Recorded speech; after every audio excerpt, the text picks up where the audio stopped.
Bonjour et bienvenue pour notre tour d'horizon économique, géopolitique et boursier. Nous sommes le lundi 19 janvier et c'est le début du forum de Davos. Alors nous aimerions bien y être, mais il faut bien être ici également présent pour suivre et continuer de vous conseiller. Mais c'est quand même intéressant aujourd'hui l'ambiance au forum de Davos, puisque la vice-présidente Minnie Biimania a expliqué que à la fin de l'année 2015, les 1% d'habitants les plus riches de la planète posséderont plus de 50% de la totalité de la richesse. Ajoutons-y les 20% de population la plus riche, ce qu'on pourrait appeler les classes moyennes à classe moyenne sup. Et là, nous en sommes à 94,5% de détention de la richesse, ce qui signifie que les 80% restants de l'humanité, des habitants de la planète, ne possèdent que 5,5% au début de l'année 2015. Mais rassurez-vous, à la fin de l'année, ils n'en détiendront plus, si tout va bien, que 5%. Alors les 1%, on en parle beaucoup évidemment. Moi, je m'intéresse aux 2%. Vous le savez, je l'ai déjà expliqué. Ces 2% détiennent à eux seuls 85% de la totalité de tous les actifs négociables. Emprunts d'État, dettes d'entreprise, actions. Et ça fait déjà depuis 2-3 ans que cette proportion est à peu près constante.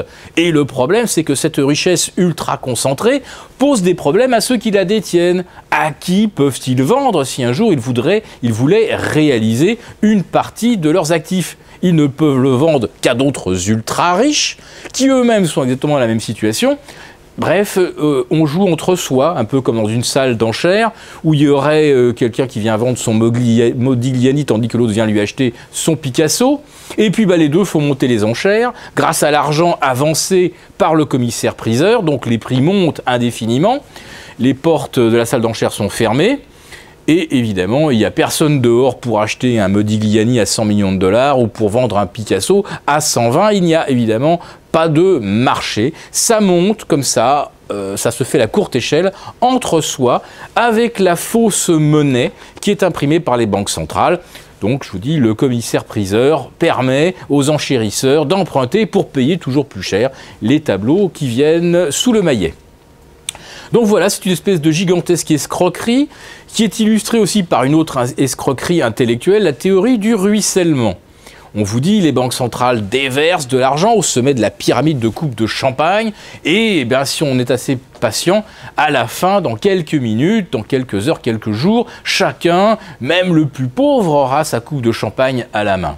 Alors oui, la pyramide de coupe, elle existe, sauf qu'au-dessus, il y a une espèce d'énorme coupe qui fait 200 litres et dans laquelle les banques centrales peuvent encore déverser du champagne pendant très très longtemps avant que ça ruisselle et que ça alimente les autres coupes.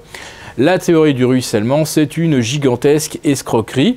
Tout comme faire croire à un simple particulier qu'il va pouvoir s'enrichir facilement sur le Forex en faisant une formation de 4 heures, 8 heures, 12 heures, peu importe.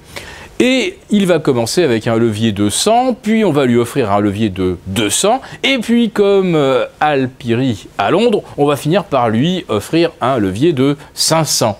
Alors vous commencez avec 1000 €, vous vous retrouvez très vite avec une position de 500 000, et si vous vous retrouvez vendeur de francs suisses, eh bien en quelques secondes, vous avez eu une ardoise de 100 000 €, voilà.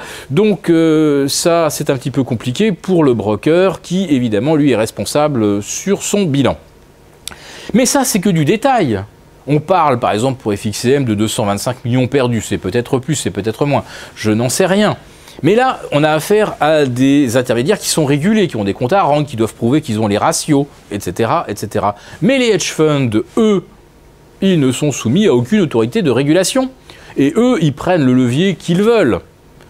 Combien les hedge funds ont-ils perdu jeudi dernier lorsque la BNS a annoncé par surprise qu'elle mettait fin au lien fixe entre le franc suisse et l'euro, parité fixée à 1,20? On n'en sait strictement rien. Et il faut bien sûr savoir que les hedge funds n'ont pas le capital pour prendre un levier de 100, de 200 ou de 500. Ils le font parce qu'une banque les épaule, on va dire financièrement, pour tenir leur position, en tout cas pour justifier d'être capable de faire face aux appels de marge.